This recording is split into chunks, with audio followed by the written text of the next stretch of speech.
I could have never guessed that that interview would stir up so much controversy. All the issues with women's basketball leadership were revealed in a single CNN interview. Sheila Johnson, the owner of the Washington Mystics, believed it was wise to attack Caitlin Clark, but she was mistaken. I don't even know that lady's name. I would have never known that lady until she goes on CNN and goes on a 4-minute rant. Now that basketball analyst Rachel Dida has taken over, the fallout is rocking the WNBA to its foundation. This is about more than just Clark anymore. It's about the future of women's basketball. Let me recap what actually happened to start this whole controversy last week. Time magazine did what many thought was obvious. Caitlin Clark's influence on basketball is straightforward, but not for everyone. That was honestly just one of the stupidest things that I've ever heard, and I can't believe somebody like that is owning a sports team if they're basically saying everyone needs to get recognition. Like, it just gets to a point, you guys, where you have to look at some of these people's opinions and just stop arguing with them. Sheila Johnson, owner of the Washington Mystics, thought this was the ideal time to appear on CNN. Although most people had never heard of Johnson before this interview, she made sure that during her 4-minute appearance on national television, everyone would remember her name for all the wrong reasons. Johnson began what can only be described as a perplexing criticism of Clark's acknowledgement, claiming that concentrating on Clark somehow devalued other players, especially in women's basketball. Ironically, her remarks ultimately devalued the league she represents. I would get more out of arguing with a wall than trying to argue some of these people's points online. The unfortunate part about all of this is that a lot of these people with these really strong and really dumb opinions unfortunately happen to work within the WNBA or be a part of the WNBA. Johnson's suggestion that sports awards should be given more fairly, without mentioning merit or acknowledging record-breaking accomplishments, raised eyebrows during an interview. It was a bizarre argument that basically boiled down to everyone receiving a trophy, but this is where things get interesting. Rachel Dida, who is renowned for her frank analysis and in-depth knowledge of basketball, wasn't going to allow this to happen in a video that went viral. Dida used her platform to methodically dissect why Johnson's perspective wasn't only incorrect, but also potentially detrimental to women's basketball. If she casted her entire league in a negative light and turned off more people to watching the WNBA. Dida cited the data, which show that when Caitlin Clark performs, arena sells out in terms of TV ratings. Social media skyrocket explosions. She's not just playing basketball, she's changing the way that people watch women's sports. We're talking about college games during the regular season attracting NBA-level attendance, which elevates the sport as a whole without demeaning anyone. Johnson received swift and harsh criticism from former players. The obvious discrepancy between WNBA leadership and the realities of contemporary basketball was pointed out by commentators and fans. One WNBA player, Lexi Brown, even defended Clark before deleting her social media accounts, most likely as a result of internal pressure. There has been no players that have come out and said anything against it besides one. There was one player, Lexi Brown, shout out to her. Her tweets are now private, so I don't know what kind of backlash she was getting. But she kind of came to Caitlin Clark's defense and kind of the defense of like, what are you even saying? Basically what I'm saying, this is so dumb. Why would you even say that? Why are we taking steps backwards? Rather than embracing Clark's ability to improve the entire sport, this entire incident revealed a concerning pattern inside the WNBA's executive structure. Her success appears to be a threat to some.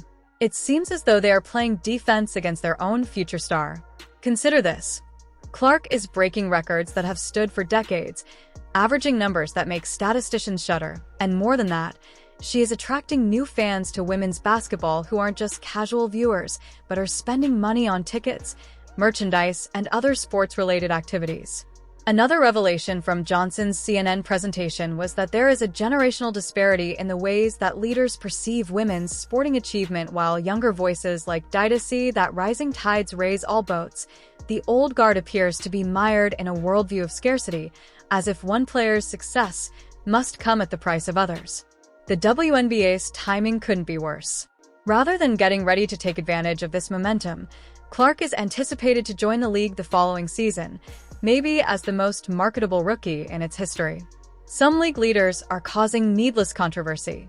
This is about the WNBA's readiness to enter a new era, not simply about Caitlin Clark anymore. At this pivotal juncture, the league must decide whether to welcome change and expansion or to oppose the very factors that could propel it to new heights. Demita explained why praising individual achievement benefits everyone in her defense of Clark, not just one player. More views translate into more sponsorships, which in turn translate into higher compensation. More opportunities for all players result from higher wages. A more extensive discussion regarding leadership in women's sports has been spurred by the incident. As they watch how individual stars like Clark can elevate an entire sport, much like Serena Williams did for tennis, current players are privately questioning whether league leadership understands modern sports marketing. What's especially notable is how Johnson's remarks seem out of step with the business reality of sports star power drives growth. The NBA recognized this by working with Michael Jordan. Serena Williams had a huge success in tennis, but now a WNBA owner seems to be opposing the very thing that could propel her league to new heights. The fallout from Johnson's remarks didn't end with Demita's response. It set off a domino effect that led to world sports analysts, who don't often cover women's basketball, suddenly talking about WNBA leadership. The topic of discussion moved from Clark's accomplishments to the more significant query of why a league owner would attempt to minimize a potential clips contrasting Johnson's CNN interview with real footage of Clark's impact flooded superstar social media platforms. As Johnson discussed how unfair recognition is, videos showed crowded arenas, merchandise lines extending around buildings, and young girls holding signs resembling those of Caitlin. This situation is made even more bizarre by the fact that women's collegiate basketball is currently seeing unheard-of growth. At the heart of this rise are rising ratings and attendance records that are being broken. Caitlin Clark, yet this WNBA owner seemed uneasy about her achievement. As a former player and current pundit who understands both the business and athletic aspects of basketball, Demita's defense struck a chord because it was straightforward. The statistics support the idea that Clark's success goes beyond personal accomplishments and involves giving all women in basketball opportunity. When Clark plays, audience size frequently doubles or triples. These viewers aren't simply basketball aficionados. Many of them are new to women's basketball, stay to watch other games, follow other players, and develop an interest in the sport overall.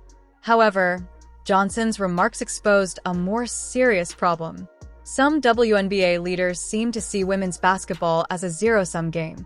If Clark gains attention, they assume others must be losing out.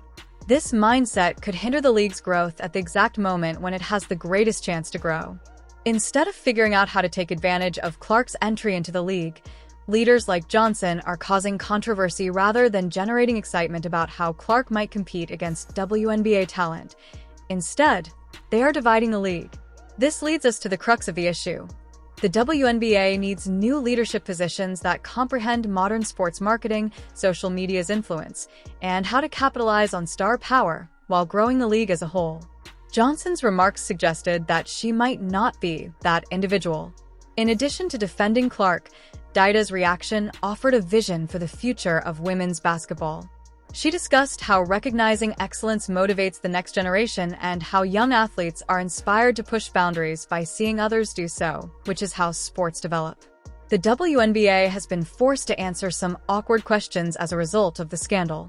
Before Clark joins the league, a number of WNBA players have privately voiced concerns about the state of affairs, arguing that Clark's success is good for everyone in women's basketball because more attention equals more sponsors. How can a league grow if its leaders appear unwilling to change, and why aren't they seizing what could be their biggest marketing opportunity in years? Improved TV agreements and, eventually, more player compensation, all of it is at risk from Johnson's remarks as this story develops. One thing becomes evident. Whether some leaders like it or not, women's basketball is evolving. Players like Clark are expanding the sport's fan base and challenging preconceived notions. The ball is now in the hands of the WNBA. Will they embrace this shift and capitalize on this momentum, or will they allow antiquated beliefs to hold them back? Among others, Rachel Demita has demonstrated there is a better way forward. The league must determine whether they are prepared to follow that course. This dispute could prove to be a game changer for women's basketball, Sometimes it takes a crisis like this, when the leadership appears out of touch, to bring about the adjustments that are required.